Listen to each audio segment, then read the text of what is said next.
Good evening. Some West Country exporters say that they're finding it harder to sell to European customers as the Brexit deadlock continues. 1 in 3 export firms told Business West, an organisation which represents companies here, that they'd seen a drop in European orders. So as the Prime Minister heads again to Brussels, what do our companies actually want? Let's join our business correspondent, Dave Harvey. Dave. Good evening, David. And this is typical of the sort of company that took part in this survey. They import and export skateboard gear, trainers, your decks, your hoodies, everything. And in total, do you know what? Some 600 businesses took part in this survey. It's used by the Bank of England. They asked exporters, how you're doing in Europe? 33% have seen their orders decline. It's really hitting confidence. 62% of companies feel much more negatively about the UK economy. That's double where it was a year ago.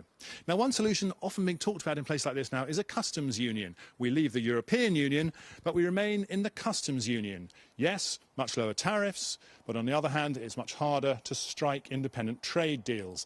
We could, of course, do nothing of the sort and trade under World Trade Organization rules. Well, here, they've done the maths.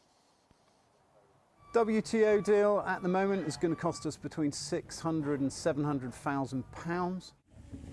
Every pair of trainers, every hoodie, every skateboard pays duty when it comes into this huge warehouse.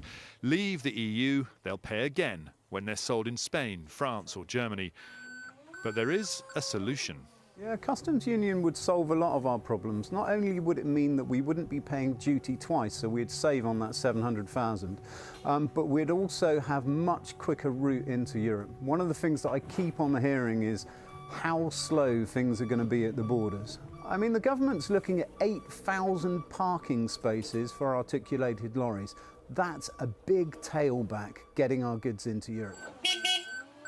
You'll hear the same in countless warehouses and factories across the West Country. And who faces the biggest bill from new export tariffs? Dairy farmers. Every month they send 100 tons of this cheddar to the French. That is a matter of huge pride here in Somerset. But leave the European Union without a trade deal, it would cost an extra 30% in import tariffs. Richard Clothier's family have made cheddar in Somerset since the French Revolution. I think it's easier to predict the flavour of the cheese in 18 months' time than it is what the politicians are going to do, I think. In case the UK suddenly leaves with no deal, they've already shipped hundreds of tons of cheese to France, enough for 6 months' supply to continental customers. But Richard needs a long-term solution. So if we ended up staying in a customs union, would that solve your problems? I think short term it would seem like a good option, but longer term potentially it takes control away from us to be able to do our own deals, and potentially it could mean that Europe's doing trade deals for us without us having any say in what's happening. Let's have a handful. Woo! Brexit is touching every business. Look at that. And who'd have thought these little things would get caught up in Brexit as well? Tiny baby eels, elvers, caught in the Severn, soon to be flown to Sweden to restock European rivers. But no deal will mean no eels.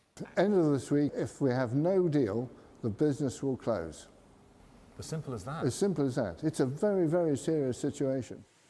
Eels are endangered and protected. Transporting them across international borders is very complicated. Within Europe, though, it's actually quite simple, straightforward, because we're considered all part of one community. Leave the European single market and everything gets a lot more complicated.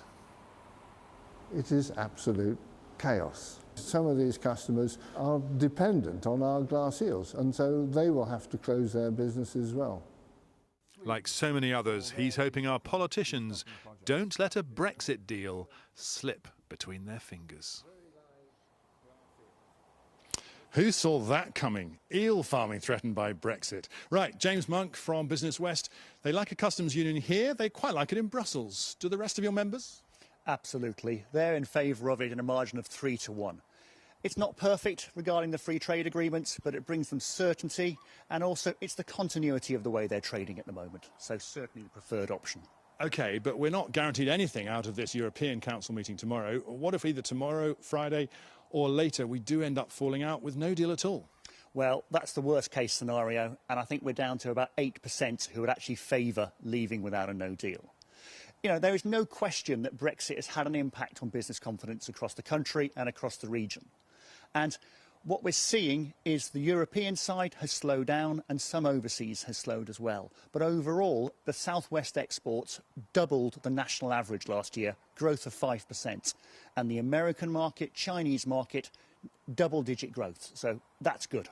OK, James, so good elsewhere. But really a customs union is what they're talking about here. I wonder if Parliament can deliver that. I wonder. Thank you, Dave. Very interesting.